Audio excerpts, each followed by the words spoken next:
The new One Piece chapter, 1143, titled God's Knights, shows the Straw Hats racing on flying fish, with Jinbei swimming alongside them. Saul finally caught up with the sleepwalking children and tried to stop them, calling their names, but it was useless. There was also a strange cloth near them, which turned out to be one of Gunko's arrows. Robin reminded Saul of the warning from the injured G teacher not to touch the sleepwalkers. Saul remembered, but he didn't notice anything nearby. Letting them go like this was too dangerous, so he reached out. Just before contact, imperceptible thorns surrounded Eva and cut into Saul's hand. The pain was unbearable. The former Marine rolled, gripping his arm in agony, while Robin and Chopper saw nothing.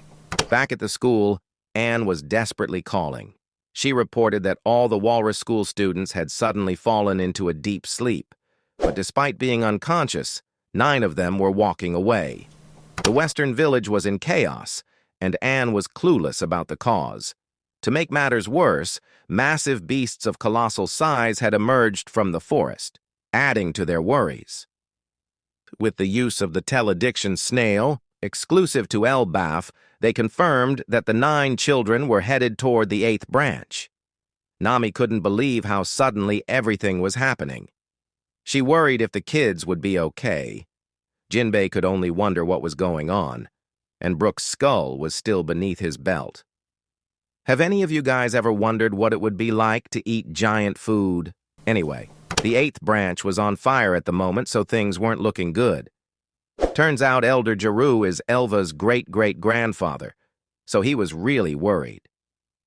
Despite slapping his sword, Usopp made his way back to the old-timer, and they, like many others, were too drunk to be of any use. The sound of an old-school siren blared from a cloud ship overhead. The crowd appreciated their speed.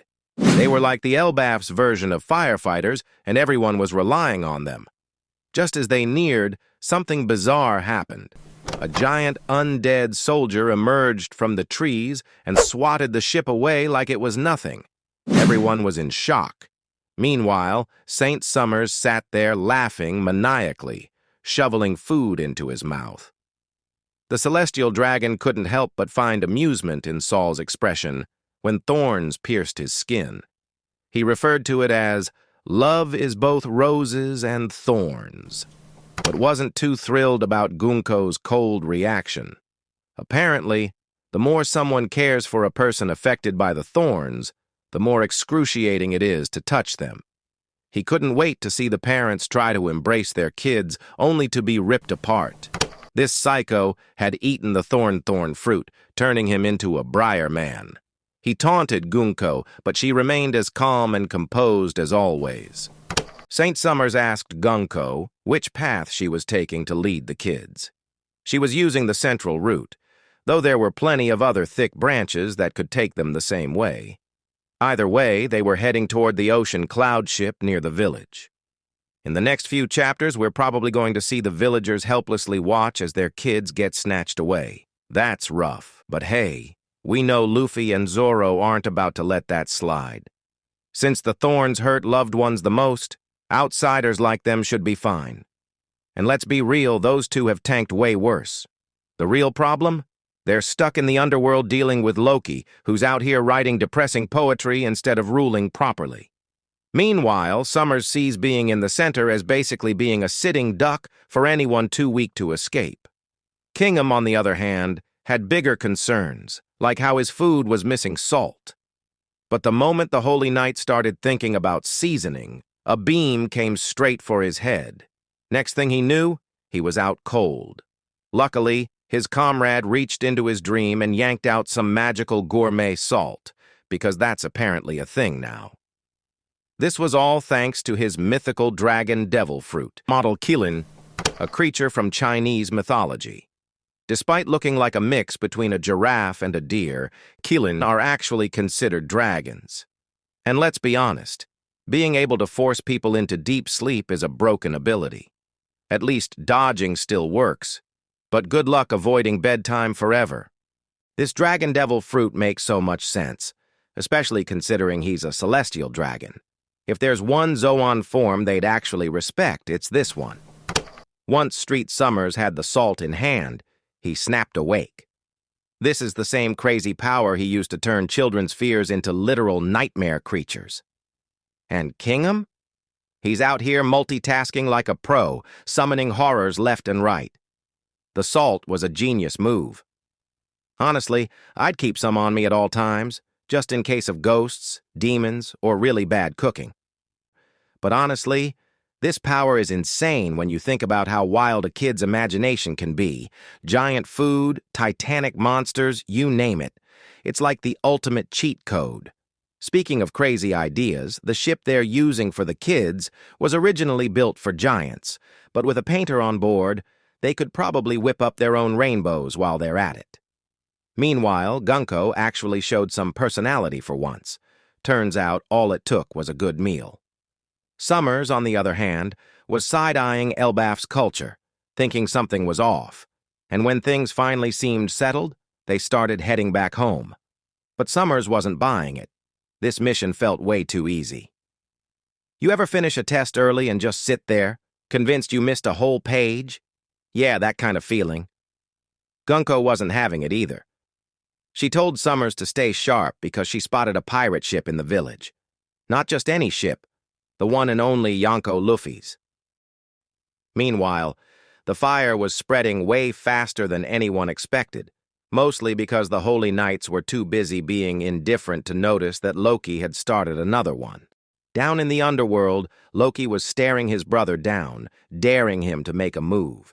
He was way bigger, way stronger. None of them could even lift his weapon. But Gerd wasn't about to let him terrorize anyone in the Sun Realm.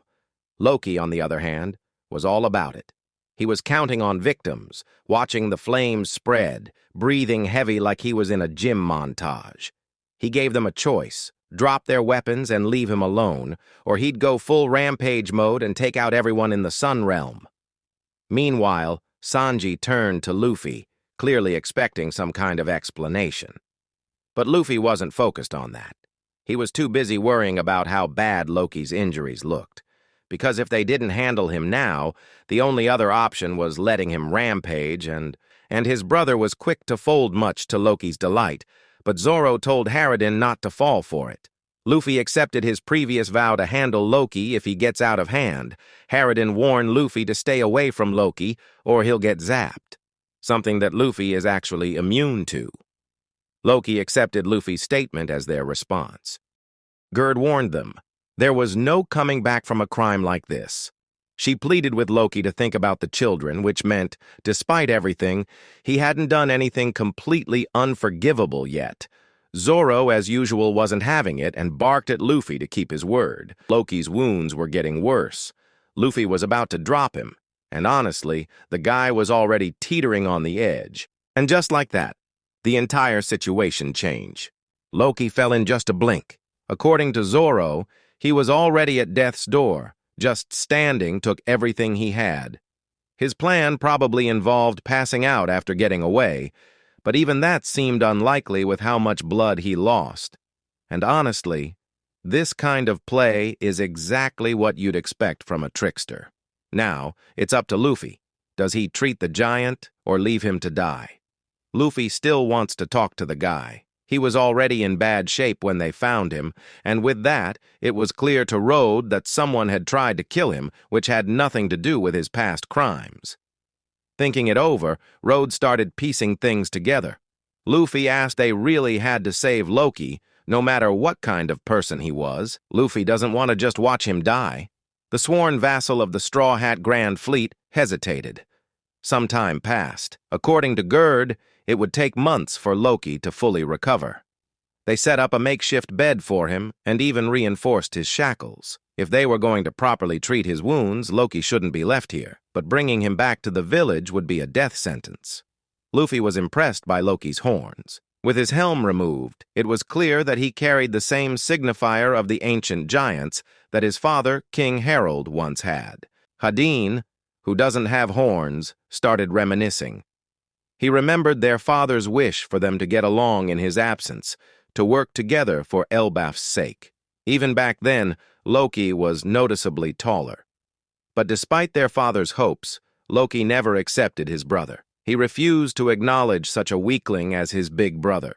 Hadin is illegitimate since his mother came from a different giant culture. Because of that, Loki used to taunt him, saying he'd never be their father's true heir. He even ridiculed Hadin's mother for having impure blood. And now, in the present, Hadin raised his axe, ready to finish Loki off for good. But his crewmates held him back. The giant captain couldn't forgive his brother. Loki had insulted his mother and killed their father. As Loki woke up, he told Hadin to just get it over with already. He was tired of the whole crybaby warrior act. To him, it was obvious that Hadin was so stuck on their personal drama that he couldn't see the bigger picture. Surely he wasn't still running around believing the same misconception. And as always, thank you all for watching. Please like and subscribe, and see you in the next chapter.